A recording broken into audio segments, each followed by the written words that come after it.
నమస్తే, welcome to our channel.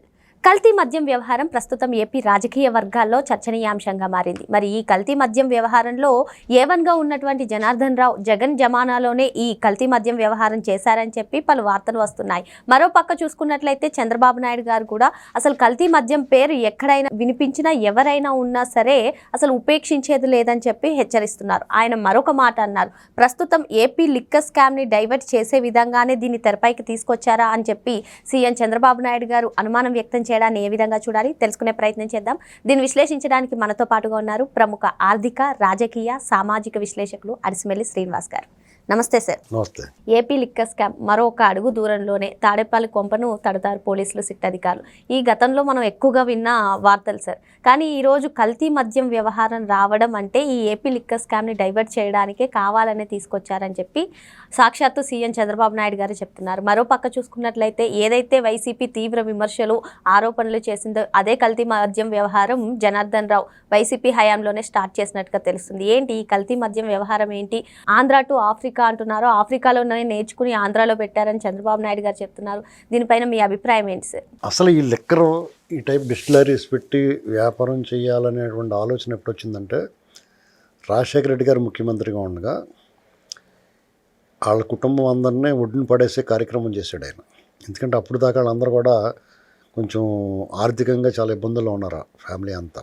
ఏదో తినడానికి ఉండటానికి లోటు లేకపోయినా ఈ రకమైన మూటలు కట్టేసుకుంటానికి ఉండేది కదా వాళ్ళకి.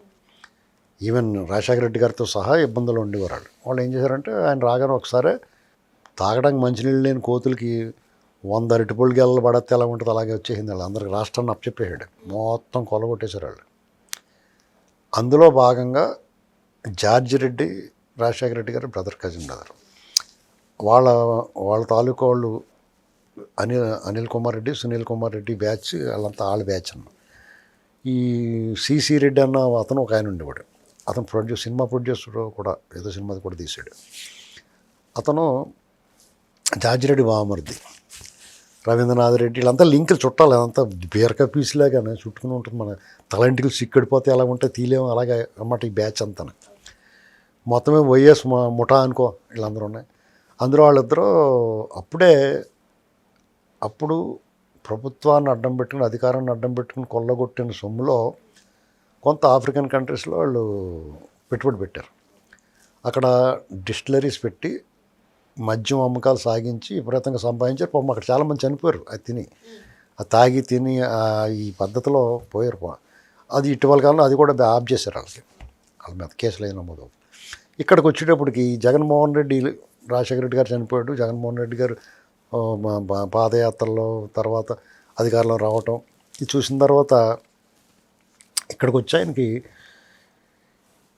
అక్కడ ఎలా జరిగిందో ఆఫ్రికన్ కంట్రీస్లో వీళ్ళు ఏం చేశారు అనేటువంటిది ఒకసారి చెప్పారు.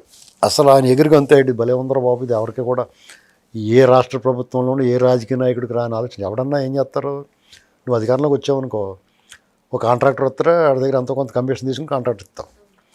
ఇలాగ ఈ మద్యం సంబంధించిన ఆబ్కారీ శాఖకు సంబంధించి మద్యం కంపెనీలు ఏమంటే బాబమ్మ కొంత ముడుపులు ఇస్తారు, అవి తీసుకుంటారు. అంటే కొంచెం అంటే ఒక పీస్ వాటా తీసుకుంటారు, అంతేగాని మొత్తం కేక్ మొత్తం తీసుకోరు. వాళ్ళే ఎవరు. ఇక్కడికి వచ్చిన తర్వాత ఈ కేక్ అంతా తినేయాలంటే ఏం చేయాలి? అప్పటి వరకు ఉన్న ఈ బ్రాండెడ్ విస్కీ, బ్రాందీ వైన్స్ ఏవైతే ఉన్నాయో ఆ సప్లై చేసి వాళ్ళందరినీ వెళ్ళగొట్టాలంటే వీళ్ళు వెళ్ళగొడితే మళ్ళీ అనుమానం అవుతుంది అందరికీ. వాళ్ళంతరాళ్ళే పోవాలంటే ఏం చేశాడు? ఒకటి, ఈ వైన్ షాపులు, బార్ షాపులు ఇవన్నిటిని ఆ పాలసీని మార్చేసాడు. ప్రభుత్వమే నిర్వహిస్తుంది వైన్ షాపులు, బార్లు ఇచ్చుకుంటాను, ప్రభుత్వమే నిర్వహిస్తుంది. ఒక 5 స్టార్ హోటల్లో తప్ప మీకు అందుబాటులో ఎక్కడ మద్యం దొరకదు. మొత్తానికి నేను మద్యపాన నిషేధం చేస్తాను, నెమ్మదిగా తగ్గించుకుంటా పోతాను, రేట్లు పెంచేస్తే తక్కువ తాగుతారు. ఇలాగని అప్పటి వరకు ఉన్నదాన్ని 2 రెట్లు 3 రెట్లు చేసేసి వీళ్ళు సప్లై చేస్తారు కదా బయట నుంచి, ఈ బ్రాండెడ్ విస్కీలు అయ్యి రెప్యూటెడ్ కంపెనీస్ అయినాయి. వాళ్ళు సప్లై చేసినట్టు తీసుకుని డబ్బులు తినేసాడు కట్టకుండానే. జనాలు సప్లై చేస్తారు, ఎవడన్నా మీ ఇంటికి పాలు పోతున్నారు ఎవరన్నా. ఓ నెల ఇవ్వకపోతే వచ్చే నెల కూడా ఇవ్వకపోతే ఫోన్లో నెల నుంచి పోసుకుంటున్నారు, 2 నెలలు ఇవ్వలేదు, 3 నెలలు కూడా ఇవ్వకపోతే ఇది ఏంటంటే అని అడుగుతాను, 4 నెలలు ఇవ్వకపోతే మా ఎత్తకపోతాం. వీళ్ళు అలాగే మొత్తం లాగేసాడు. వాళ్ళందరూ వాళ్ళే పోయారు కదా, మీరు పోతే మేము చేసుకోలేమా, ఈ మాత్రానికి మేము వండుకోలేమా అంటాం కదా. అలాగే శోభ్రంగా ఇంటికాడ వండిచ్చేసాడు. ఒక డిస్టిలరీస్ అన్ని తీసుకుని నీదో నాదో ఇంకొకరిది ఎవరో ఒకరు డిస్టిలరీస్ ఉంటే అవి బలవంతంగానో బతిమాలో ప్రలోభ పెట్టో లేకపోతే ఎంతో కొంత ఇచ్చో తీసేసుకుని వాళ్ళే వండేయటం మొదలెట్టారు. ఒకే రకం వండేసి 100 రకాల బ్రాండ్లు, రకరకాల స్టిక్కర్లు ప్రింటింగ్ చేయించడం, దానికి అంటించేయటం, సీల్ వేసేయటం, అమ్మేయటం. అది ఎప్పుడు కూడా మద్యం అప్పటికప్పుడు తాజా సరుకు తాగకూడదు. ఏదన్నా సరే మన వండిన ఆహార పదార్థాలు ఏమైనా తాజాగా తినాలని చెప్తారు, మద్యం మాత్రం నిల్వ ఉండాలని చెప్తారు. ఏటో మరి విచిత్రం ఏంటండి, దానికి వాల్యూ పెరుగుతూ ఉంటుంది. 10 ఏళ్ల క్రితం, 20 ఏళ్ల క్రితం, 25 ఏళ్ల క్రితం సంవత్సరాలు నిల్వ పెరిగి కొలిది రేటు పెరుగుతూ ఉంటుంది. వైన్ అన్న అంతే, 50 సంవత్సరాలు 100 సంవత్సరాలు భూమిలో పాతి తీసి దాన్ని అమ్ముతూ ఉంటారు. దానికి ఏళ్ళు నిలవ పెరిగి కొలిది కూడా రేటు పెరుగుతూ ఉంటుంది. కానీ వీళ్ళు పచ్చిదే అమ్మేవారు. అసలు సప్లై అందదు కదా. ఇప్పుడు ప్రతి సంవత్సరం జనాభా పెరుగుతారు. ఇప్పుడు ఏది పెరిగినా పెరగకపోయినా కానీ మీకు మద్యపాన ప్రియులు మాత్రం పెరుగుతారు. మద్యం వినియోగం మాత్రం ఎప్పటికప్పుడు పెరుగుతూ ఉంటుంది. దాంట్లో కొత్తగా యాడ్ అవుతూ ఉంటారు. అలాగా పైగా రేట్లు కూడా చంద్రబాబు నాయుడు గారు హయాంలో అంతకుముందు ఉన్న ప్రభుత్వంలో 50 రూపాయలు ఉండి బాటిల్ 125కి 150 చేశారు. అంటే 3 రెట్లు పెంచాడు. 3 రెట్లు పెంచి వాళ్ళ దగ్గర సరుకు తేవటం ఆపేసి వాళ్ళ దగ్గర తెచ్చింది అమ్మికు దొబ్బేశారు. వాళ్ళు మానేసిన తర్వాత వీళ్ళు సొంతంగా సప్లై చేయడం మొదలెట్టారు. అంటే ఆదాయం 3 రెట్లు పెరిగింది అమ్మకం. మనకు చూపించేది 10%, 15% చూపించారు. వాళ్ళు మరి ఎలా చూపిస్తారంటే ప్రభుత్వం వాళ్ళదే, అధికారులు డిస్ట్రిబ్యూషన్ వాళ్ళదే, తయారీ వాళ్ళదే, అమ్మకం కూడా వాళ్ళ మనుషులు. వాళ్ళు ఏం చెప్తే వాళ్ళు చేయాలి. ఒక 15% చూపించేవారు. మిగతాదంతా కూడా ఎప్పటికప్పుడు దాని మీద పర్యవేక్షణకి వాళ్ళ బృందం ఉంటుంది. దాన్ని ఎప్పటికప్పుడు తాడేపల్లి ప్యాలెస్కి చేర్చేసేవారు. అక్కడ వేలాది మిషన్లో 100 మంది మనుషులు దాన్ని కేటాయించడానికి నోట్లన్నిటిని సార్ట్అవుట్ చేసి కట్టలు కట్టి లెక్కించి బాక్సుల్లో భద్రపరిచి కంటైనర్ల ద్వారా బయటికి పంపించాలి డెలివరీ. దీనికోసం దాదాపు అందుకనే అతనికి 1-2 కోట్ల రూపాయలు పప్పలుగా అయిపోయిన వాళ్ళందరూ తింటాం అన్నమాట. కాఫీ టీలు తాగి లేకపోతే ఎందుకైతే ఎంత ఆ సెక్యూరిటీ ఎందుకు అంత ఎత్తు గోడలు ఎందుకు కట్టాడు. ఈ కార్యక్రమం అక్కడ జరుగుతుంది కాబట్టి ఇతను కూడానే అసెంబ్లీకి వెళ్ళినప్పుడు, అసెంబ్లీ సెషన్ ఉన్నప్పుడు వెళ్ళేవాడు. మిగతా ఎప్పుడు సెక్రటేరియట్కి వెళ్ళలేదు అన్న. ఇంటికాడే సెక్రటేరియట్ సెట్ చేసి ఎవరిని వచ్చిన ఇంటికాడ మాట్లాడి మనందరం కూడా అక్కడికి వెళ్ళి మాట్లాడుతుండేమో అనుకునేవాళ్ళు. ఒకసారి ఇతను వెళ్ళకుండానే పరదలై కట్టి అడవడి చేసేవారిని, అడవడికి లోపల ఉన్నాడో లేదు మనకు తెలియదు కదా. ఏంటండి ఎప్పుడన్నా బటన్ నొక్కుతానికి అప్పుడప్పుడు వెళ్ళేవాడు అంతే.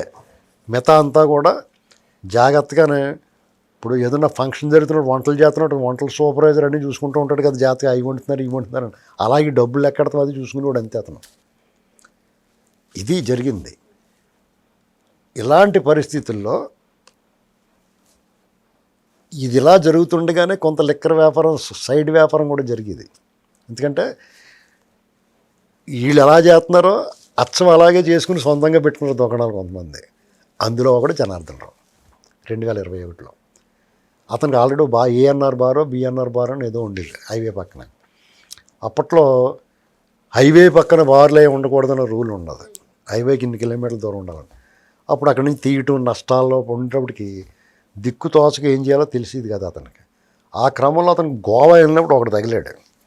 అక్కడ ఏం చేయాలంటే ఏంటంటే ఎందుకంటే టెన్షన్ మనమే తయారు చేసుకోవచ్చేదని చెప్పేసి ఆడు చూపించాడు. ఇలా చేసుకుని అక్కడి నుంచి కొన్నాళ్ళు తెచ్చుకుని వీళ్ళు బార్లోను వైన్ షాప్లోను అమ్ముకుని కొంత లాభం గడించాడు.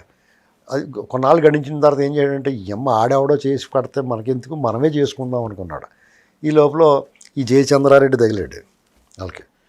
వీళ్ళిద్దరూ కలిపి ఇతను బారు వ్యవహారం చేసుకున్నారు, వాళ్ళు కలిసివారు. ఇతను వ్యాపారం చేసుకుంటూ ఉన్నాడు. ఇక్కడ నిజాంపేట, హైదరాబాద్ నిజాంపేటలో ఒక యూనిట్ పెట్టుకుని శుభ్రంగా అక్కడ తయారు చేయించి వాటికి ఆంధ్ర సప్లై చేసేవాడు. ఫెనాయిల్ బాటిల్, ఫెనాయిల్ స్టిక్కర్ వేసి అవన్నీ సప్లై చేసేవాడు. సప్లై చేసి అక్కడ అమ్ముకునేవాడు. బ్రహ్మాండంగా బ్రహ్మాండంగా సాగుతుంది వ్యాపారం. ఈ లోపల ప్రభుత్వం మారింది. వీళ్ళందరికీ భయం వేసింది, ఎందుకు వచ్చిన గొడవరా బాబు అని చెప్పేసి ఆపేసి వీళ్ళు ఏం అంటలేదని మొన్న ఈ మధ్యన 4-5 నెలల నుంచి మొదలెట్టారు. చటక్కని దొరికారు. ఇప్పుడు ఏమంటే ఇప్పుడు అమ్ముతున్నదంతా బ్రాండ్లు అమ్ముతున్నారు కదా, ఆ బ్రాండ్లు అమ్మినప్పుడు నకిలీ చేయడానికి అవకాశం ఉండదు. కానీ వీళ్ళకి తెలిసిన షాపుల్లో కొంతమంది వైసీపీ వాళ్ళు కూడా షాపులు వచ్చినాయి ఎక్కువ. చూసారు మీరు, వైసీపీ వాళ్ళకి ఎక్కువ షాపులు వచ్చినాయి. చంద్రబాబు నాయుడు గారిని అందరూ విమర్శించారు. ఎందుకంటే జగన్మోహన్ రెడ్డి లాగా మీ పార్టీ వాళ్ళు చూసి ఇచ్చుకోండి, ఈ లాటరీలు కోవడం ఎందుకన్నారు. లాటరీలు అయ్యి ఎందుకండి, మీ పార్టీ వాళ్ళకి ఇచ్చేసుకోండి అవన్నీ షాపులు, శుభ్రంగా జవాబుదారీగా ఉంటుంది, వాళ్ళు కొంచెం మంచిగా పద్ధతిగా ఉంటారు. ఈ వైసీపీ వాళ్ళు అంటే అంత దొంగల బ్యాచ్ అని చెప్పేసి అన్నారు. వాళ్ళు వినలేదు, అంత పద్ధతిగా ఉండాలి మనం, ప్రభుత్వం అందరూ సమానం అన్నట్టు చేశారు. ఇప్పుడు ఏమైంది, వైసీపీ వాళ్ళకి లాటరీలో వచ్చినాయి, ఆ షాపుల్లో పెట్టి అమ్ముతున్నారు వీళ్ళు. అన్ని షాపులు అమ్మరు, ఇలాంటి కొన్ని షాపులకి ఈ లెక్కర సప్లై చేస్తున్నాడు, వాళ్ళు అమ్ముతున్నారు. ఇప్పుడు అప్రతిష్ట ఎవరికి వచ్చింది, ప్రభుత్వానికి అప్రతిష్ట వస్తుంది. వాళ్ళు తప్పు చేయకుండా, వాళ్ళ ఇంది మీద అక్రమార్జన లేకుండా. ఇప్పుడు ఆ లోకల్ ఎమ్మెల్యేలు కొంతమంది ఉంటారు, వాళ్ళు కక్కుర్తి ఎక్కడి నుంచి వస్తుంది, ఇది ఎలా చేస్తున్నాడు, మనకు డబ్బులు ఎలా ఎత్తున్నాడు అనుకోవాలి కదా. ఇప్పుడు లాటరీలో వచ్చింది, వాడు అదృష్టం అది, వాడు పెట్టుబడి పెట్టి వ్యాపారం చేసుకుంటున్నాడు, సిగ్గు లేకుండా వాడి దగ్గర డబ్బులు తీసుకోకూడదు కదా. ఏంటండి, నేను తీసుకునే వాడి గురించి చెప్తున్నాను.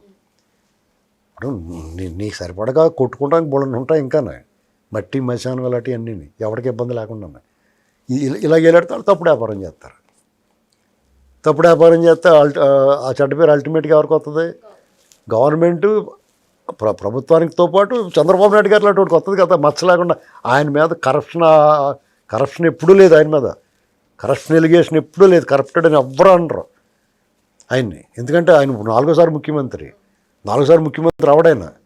అలాంటి వాళ్ళందరూ ఊరికే నిందలేశారు తప్ప ఎవడో కనీసం ఆధారాలు చూపించలేకపోయారు. మన జగన్మోహన్ రెడ్డి కూడా ఏం చేశాడు, లేని రింగ్ రోడ్డు ఉందని చెప్పి ఇసుక ఫ్రీగా ఇచ్చాడు, ఇలాంటి కేసులు పెట్టారు ఆయన మీద. మరి ఇప్పుడున్న ఎమ్మెల్యేలు మరి అది బాధ్యతగా ఉండాలి కదా కొంతమంది. అలాగే జనార్దన్ ఇప్పుడు ఏం చేయడం, నిజంగా చంద్రబాబు నాయుడు గారు కనుక ఉద్దేశపూర్వకంగా ఆ ప్రభుత్వం కరప్టెడ్ అయ్యి వాళ్ళు కూడా ఇందులో ఆశిస్తే వాళ్ళు తక్షణ చర్యలు ఉంటాయా. జగన్మోహన్ రెడ్డి ఏం చేయడు, చంపేసి డెలివరీ ఇచ్చినట్టు పక్కన కూర్చోబెట్టుకున్నాడు. వాళ్ళని ఏమి మొగమాటలాగా కాపాడుకుంటాడు అతను. ఈయన మా పార్టీ అయినా, తమ్ముడు తనవాడైనా, ధర్మం అన్నట్టు ఇమ్మీడియట్గా సస్పెండ్ చేశారు. వాళ్ళ మీద చర్యలు కూడా, కేసు కూడా కట్టి లోపల వేస్తారు. జనార్దన్ రావు అన్నప్పుడు దొరికిపోయాడు, పోలీసులు మా తోలు తీసేస్తామని చెప్పిన మొత్తం బొమ్మ చెప్పేసి ఉంటాడు. ఇంకా చాలా బయటకు వస్తాయి. ఇప్పుడు ఆ వచ్చిన వాళ్ళందరూ కూడా అరెస్ట్ చేస్తారు. మాకు ఎవరితో సంబంధం ఎవరినైనా సరే సీరియస్గా తీసుకుంటారు. దానికి ఒక యాప్ కూడా తీసుకొచ్చారు. ఇప్పుడు ఏ బ్యాచ్ ఎప్పుడు తయారైంది, ఏ బ్యాచ్ ఏ షాపులో అమ్మారు, ఆ స్కాన్ చేస్తే మొత్తం బొమ్మ బయటకు వచ్చేద్ది.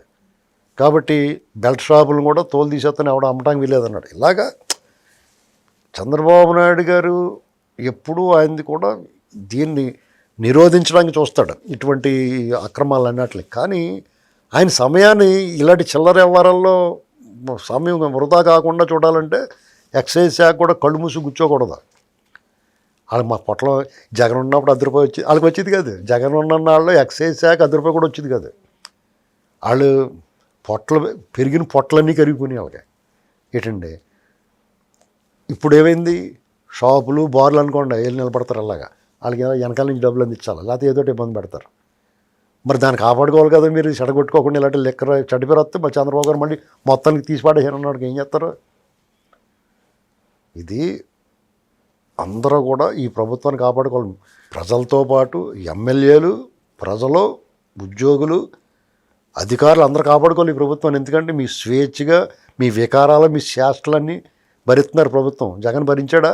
నిన్న ఒక ఏబిఎన్లో చెప్పాడు కదా ప్రవీణ్ ప్రకాష్, కొట్టేసి కూడా లేకపోతే సీఎం చెప్తే చేయాల్సిందే మూసుకుని అని చెప్తున్నాడు.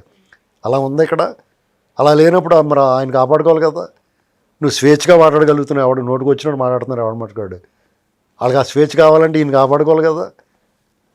ఈ ఎక్సైజ్ డిపార్ట్మెంట్ అయినా సరే ఇలాంటి కల్తీ మంది దాకా చచ్చిపోయారనుకో ప్రభుత్వానికి చెడ్డ పేరు వస్తుంది. మరి మీరు కాపాడుకోవద్దా? ఇలాంటి తప్పుడు పనులు చేయడానికి ఎంకరేజ్ చేయకూడదు కదా. నువ్వు దొబ్బు, ఏదైనా దొబ్బితే, అంతేగాని మొత్తానికి ప్రజల ప్రాణాలతోటి మీరు చేసిన తప్పు ఆయన ఎందుకు బాధ్యుడు అవ్వాలి. కాబట్టి జనార్దన్ రావు బ్యాచ్ ఇలాంటి ఇంకా 2-3 ఉంటాయి ఇంకా ఎక్కడో చోట. ఎందుకంటే వీళ్ళు దొంగల ముఠ కాదు, వీళ్ళు ఒక ముఠా ఉండదు. దండుపాళెం బ్యాచ్ ఉంటుంది, పారదీ ముఠా ఉంటుంది, ఇలాంటి ముఠాలు బోళ్ళని ఉంటాయి. చెడ్డీ గ్యాంగ్ ఉంటారు. వీళ్ళందరి పని భర్తం పట్టాల. ఎక్సైజ్ శాఖ ఇప్పుడు ఆవిడెవరో హిమబిందో ఎవరోనంట సిఐ. మరి ఆవిడ అదేం పనో ఒక మహిళ అయ్యి ఉండి ఈ రకమైన కల్తీ మద్యానికి ఎందుకు సహకరించింది హిమబిందు రెడ్డి గారు అంటే ఎవరో ఆవిడ. అది కరెక్ట్ కాదు కదా. అక్రమ మద్యం, అవినీతి, దుర్మార్గం అనేటువంటి దాన్ని ఈ ఎమ్మెల్యేలు కూడా భద్రం కాసుకోవాలి. వాళ్ళు పర్యవేక్షించాలి. వాళ్ళ బాధ్యత కదా వాళ్ళది. ఆ నియోజకవర్గంలో ఎవరన్నా కల్తీ మందు తాగేసి 10 మంది చచ్చిపోరనుకోండి, ఎవరికి ముందు నీ మీద పడతారు, ఎమ్మెల్యే మీద పడతారు నువ్వేం చేస్తున్నావని. కాబట్టి ప్రతి ఎమ్మెల్యే కూడా వాళ్ళ దగ్గర డబ్బులు తీసుకుంటే మానేయాలి అర్జెంట్గానే. దాని బదులు ఇంకోటి ఏదో కొట్టేసుకోండి. ఎవడో కొట్టుకోవద్దని చెప్పరు. కొట్టుకోకపోతే ఎలాగొస్తా మీకు మాత్రం డబ్బులు పోతాం. అది పరిస్థితి. మరో అంశంతో మళ్ళీ కలుద్దాం. Thank you sir.